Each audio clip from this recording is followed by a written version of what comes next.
আসসালামু আলাইকুম। সবাইকে স্বাগত জানাচ্ছি আমি আজকের পর্বে। আজ আপনাদেরকে মধু মাসের মিঠা ফল পাকা আম দিয়ে ভীষণ মজার নরম তুলতুলে কেক বানিয়ে দেখাবো। আর এই কেক আমি ওভেনে নয় চুলায় তৈরি করে দেখাবো সসপ্যানে। আমি বলবো এই আমের সিজনে যাদের বাসায় ছোট বাচ্চা আসে কোনোভাবেই আমের কেকটা বানাতে মিস করবেন না। দেখবেন কিভাবে চেটে পুটে সাবার করে দেয়।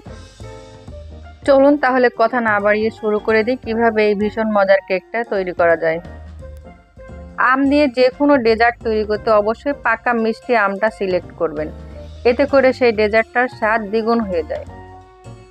আমি এখানে কিছু পাকা আম নিয়েছি, এগুলোকে এখন আমি টুকরো করে কেটে নিব। আমার এই কেকটা বানাতে কিছু আমের পিউরি বা পেস্ট লাগবে, যেটার জন্য আমি আমটা টুকরো করে কেটে এটা ব্লেন্ডারে ব্লেন্ড করব। আপনার এটা হ্যান্ড ব্লেন্ডার অথবা যে কোনো ব্লেন্ডারে এটা করতে পারেন। আর ব্লেন্ড করার আগে আপনার পছন্দ মতো ওয়েতে টুকরো করে নেবেন। আমার সবগুলো আম এভাবে টুকরো করে নিয়েছি, এবার আমি এটা ব্লেন্ডারে করে ব্লেন্ড করব। আমার ওইদিকে আমটা ব্লেন্ড করা হয়ে গিয়েছে, এখন আমি কেকের জন্য শুকনো উপকরণগুলো চেলে নিব। এর জন্য প্রথমেই নিয়েছি আমি 1 কাপ ময়দা, আর দিচ্ছি 2 চা চামচ বেকিং পাউডার। এবারে যাচ্ছে 1/2 চা চামচ বেকিং সোডা আর সামান্য লবণ। এই উপকরণগুলো এখন আমি চেলে নিব। চেলে না হলে একটা স্প্যাচুলার সাহায্যে খুব ভালোভাবে মিশিয়ে এটা ঢেকে এক সাইডে রেখে দিচ্ছি। এবারে আমি অন্য একটা পাত্রে 3টা ডিম ভেঙে নিচ্ছি। আমি আজকে কেকের জন্য 3টা ডিম ব্যবহার করব। ডিমটা অবশ্যই রুম টেম্পারেচারে হতে হবে। আর আজকে আমি ইলেকট্রিক বিটার নয়, আমি হ্যান্ড উইক্স দিয়ে এই ডিমটা ফোম করব।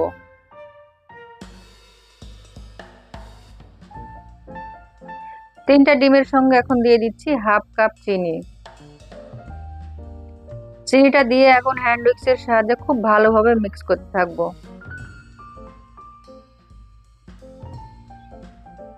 5 থেকে 6 মিনিট আমার হ্যান্ড উইক্স দিয়ে এভাবে মেশানোর পর অনেকটাই কালার চেঞ্জ হয়ে এসেছে। এখন আমি আরো কিছুক্ষণ বিট করব। আমি এই ডিমের ফোমটা 13 মিনিট ধরে বিট করেছি। আমার বিট করা হয়ে গিয়েছে, দেখতেই পাচ্ছেন কিরকম হয়েছে। এখন আমি এখানে মিশাবো সেই আমের পিউরি, যেটা আমি একটু আগে পেস্ট করে রেখেছি।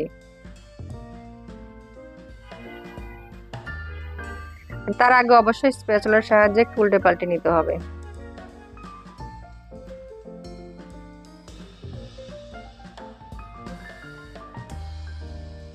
আর আমের পিউরিটা মিশাচ্ছি এখানে 1/4 কাপ, আর তেলও দিচ্ছি 1/4 কাপ। আর আমের টেস্টটা আপনি বেশি পাবেন বলে যে আম বেশি মিশাবেন, এতে করে কেক পারফেক্ট হবে না। আমি যে মেজারমেন্টটা দেখিয়েছি অবশ্যই সেটা দিতে হবে। আর এখানে সাদা ভিনেগার দিয়েছি 1 চা চামচ। সাদা ভিনেগারটা দেওয়ার কারণ হচ্ছে আমরা যে বেকিং সোডা মিশিয়েছি, এতে করে আমাদের বেকিং সোডাটাই সাদা ভিনেগার দেওয়ার কারণে অ্যাক্টিভ হবে। এর জন্য অবশ্যই সাদা ভিনেগারটা দিতে হবে। সবগুলো উপকরণ মেশানো হয়ে গেলে এখন আমি যে শুকনো উপকরণগুলো আগে চেলে রেখেছিলাম সেটা এখন দিব। তবে একবারে নয়, 2-3 ধাপে আমি একটু একটু করে দিব। আর হ্যান্ড উইক্সের সাহায্যে খুব আলতোভাবে মেশাতে হবে। কোনোভাবেই এই পর্যায়ে তাড়াহুড়া করলে হবে না। ঠিক একইভাবে একই দিকে খুব আলতোভাবে মেশাতে হবে, তা না হলে আমরা যে ডিমের ফোমটা করেছি ডিমের ফোমটা নষ্ট হয়ে যাবে, এতে করে আমাদের কেকটা ফুলবে না। একটু খেয়াল করেন, আমি কিন্তু উল্টা পাল্টা ভাবে মিশাচ্ছি না, একইভাবে মিশাচ্ছি। এইভাবে করে আমি সবগুলো ময়দা 2-3 ধাপে মিশিয়ে নিব।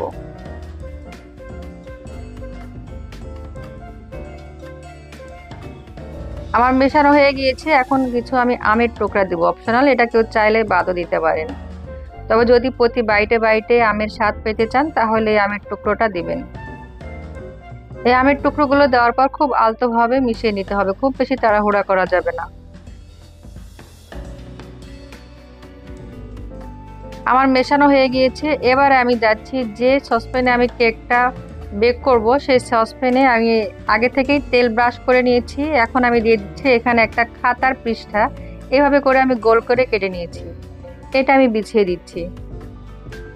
এখন এই সসপ্যানের মধ্যে সরাসরি কেকের ব্যাটারটা ঢেলে দিব। তবে হ্যাঁ, আপনাদের কাছে যদি কেকের মোল্ড থাকে সেক্ষেত্রে আপনারা কেকের মোল্ডও ব্যবহার করতে পারেন। আর যাদের কাছে কেকের মোল্ড নাই তারা এইভাবে সসপ্যান আমার মতো ব্যবহার করতে পারেন। এখন আমি একটা শাঁসলিকে কাঠির সাহায্যে একটু ঘুরিয়ে নিব এইভাবে। এভাবে করে যদি কাঠি দিয়ে উপর থেকে নেড়ে দেওয়া যায় তাহলে কেকের ভিতরটা ফাঁকা থাকে না। এখন আমি জোরে জোরে করে 2-3 বার ট্যাপ ট্যাপ করে নিব, এতে করে ভিতর থেকে এয়ার বাবলস গুলো বের হয়ে আসবে। আর আজকে আমি কোনো হাঁড়িতে নয়, আজকে আমি বেক করব একটা প্যানে। সবচেয়ে ভালো হয় এই প্যানের নিচে যদি আরেকটা কোনো প্যান অথবা তাওয়া বসান। প্যানের উপরে সসপ্যানটা দিয়ে আমি উপর থেকে ঢাকনা দিয়ে উপরে যে ছিদ্রটা আছে সেটাও আমি একটা টিস্যুর সাহায্যে বন্ধ করে দিব। এরপর আমি মিডিয়াম হিটে রাখবো 5 মিনিট, তারপর একদম লো হিটে রাখবো 45 থেকে 50 মিনিট। এর মধ্যে কেকটা হয়ে যাবে, তবে নিচে যদি পারফেক্ট কালার চান তবে আপনাকে একটু সময় দিতে হবে। আমি একদম লো হিটে রেখে 1 ঘন্টা 20 মিনিট রেখেছি, এতে করে কেকের কালারটা নিচ থেকে খুব সুন্দর হয়েছে। দেখুন আমার কেকটা কত সুন্দর হয়েছে। এবারে একটা কাঠির সাহায্যে চেক করে দেখছি, ক্লিয়ার এসেছে মানে আমার কেকটা পারফেক্ট হয়েছে। আমার কেকটা এখন ঠান্ডা হতে থাক। এখন আমি তৈরি করব আমের একটা জেলি। এর জন্য সেই একই প্যানে আমি দিয়ে দিয়েছি প্রায় 1/3 কাপ এই আমের পিউরি। এখন দিয়ে দিচ্ছি 2 টেবিল চামচ চিনি। চিনিটা আমের মিষ্টি বুঝে দিবেন। এখন এটা মিডিয়াম হিটে জাল করব 3 থেকে 4 মিনিট। চিনিটা দিয়ে প্রথমে নাড়তে চাড়তে দেখবেন যে একদম পাতলা লাগবে, তারপরে 2-3 মিনিট নাড়তে চাড়তে দেখবেন একটু থকথকে হয়ে আসবে। সে অবস্থায় এই আমের জেলিটা নামিয়ে নিতে হবে।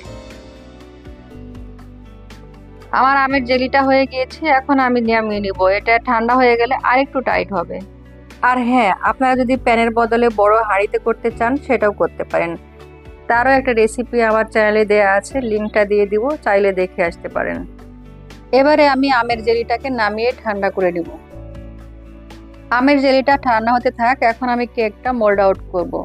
আর হ্যাঁ, মোল্ড আউট করার আগে অবশ্যই 4-5টা ছুরির সাহায্যে খুলে নিতে হবে, তাহলে দেখবেন খুব সহজে একটু উপর করলে কেকটা মোল্ড আউট হয়ে আসছে। আর কোনো অবস্থাতেই গরম অবস্থায় মোল্ড আউট করবেন না, এতে করে ভেঙে যাওয়ার সম্ভাবনা থাকে। আর নিচে যে খাতার পৃষ্ঠাটা দিয়েছিলাম একটু টান দিলে দেখবেন যে খুব সহজেই উঠে আসছে।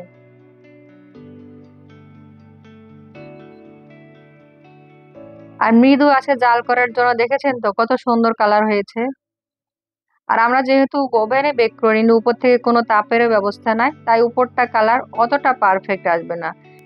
উপরে কালারটা না আসলেও ভিতরটা কিন্তু খুবই স্পঞ্জি হয়েছে, আর এটা দেখেই বোঝা যাচ্ছে। এবারে আমি উপরে আমের জেলিটা দিয়ে একটু সাজিয়ে নিব। তবে আপনারা চাইলে কেক স্লাইস করে ভিতরেও এই জেলিটা দিতে পারেন। আমি ভিতরে দিব না, শুধু উপরটা এভাবে একটু করে দিব। আমার আমের জেলিটা স্প্রেড করে দেওয়া হয়ে গিয়েছে। এবারে আমি উপরে সুন্দর একটা ডিজাইনের জন্য একটু গলানো চকলেট দিয়ে একটু ডিজাইন করে নিচ্ছি। ডিজাইনটা খুবই সোজা, একটু লক্ষ্য করলেই আপনারা বুঝতে পারবেন।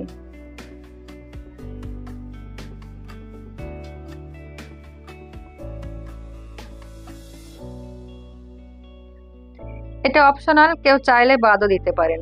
আর আমি যে গলানো চকলেট ব্যবহার করেছি এভাবে, আপনারা চাইলে ক্রিমও দিতে পারেন। এভাবে লম্বা করে দাগ টেনে নেওয়ার পর এখন আমি একটা কাঠির সাহায্যে এদিক ওদিকে একটু লম্বা করে দাগ কেটে নিব, তাহলে খুব সুন্দর একটা ডিজাইন হয়ে যাবে। ব্যাস হয়ে গেল আমাদের কত সুন্দর ডিজাইন। লাগছে না সুন্দর? আমার তো ভীষণ সুন্দর লাগছে। কেক বানানো হলো, সাজানো হলো, এবারে খাওয়ার পালা। তাই প্রথমেই আমি একটা ছুরির সাহায্যে কেকটা কেটে নিচ্ছি। কাটা দেখে নিশ্চয়ই বুঝতে পারছেন এটা কতটা স্পঞ্জি এবং সফট হয়েছে। একটু কাছ থেকে আপনাদেরকে দেখাচ্ছি। আর আমরা যে আমের টুকরোটা ব্যবহার করেছি এর কারণে আপনারা প্রতি বাইটে বাইটে আমের স্বাদ এবং গন্ধ পাবেন। সত্যি কেকটা ভীষণ মজার। এর স্বাদটা বুঝতে হলে অবশ্যই আপনাকে বাসায় তৈরি করতে হবে। আর এই আমের সিজনে কেনই বা পাকা আমের কেকটা বানাবেন না? আর যারা ওভেন নাই বলে বাহানা করছেন সেটাও চলবে না। আমি কোনো রকম বালি লবণ ছাড়া ছোট্ট একটা প্যানে কেকটা তৈরি করেছি। আবার কোনো রকম ইলেকট্রিক বিটারও ব্যবহার করিনি। আমি হ্যান্ড উইক্সের সাহায্যেই ডিমটা ফোম করে নিয়েছি। তারপরও কেন এত বাহানা? আর কোনো বাহানা করতে পারবেন না। অবশ্যই বাসায় তৈরি করবেন, আর তৈরি করলে নিচের কমেন্ট বক্সে আমাকে জানাবেন। বিদায় নিচ্ছি, সবাই ভালো থাকবেন, আমার জন্য দোয়া করবেন। আর তার আগে অবশ্যই আমার ভিডিওটা একটা লাইক দিবেন, বেশি বেশি করে শেয়ার করবেন আর সাবস্ক্রাইব করতে ভুলবেন না কিন্তু। দেখা হবে নেক্সট কোনো ভিডিওতে ইনশাআল্লাহ।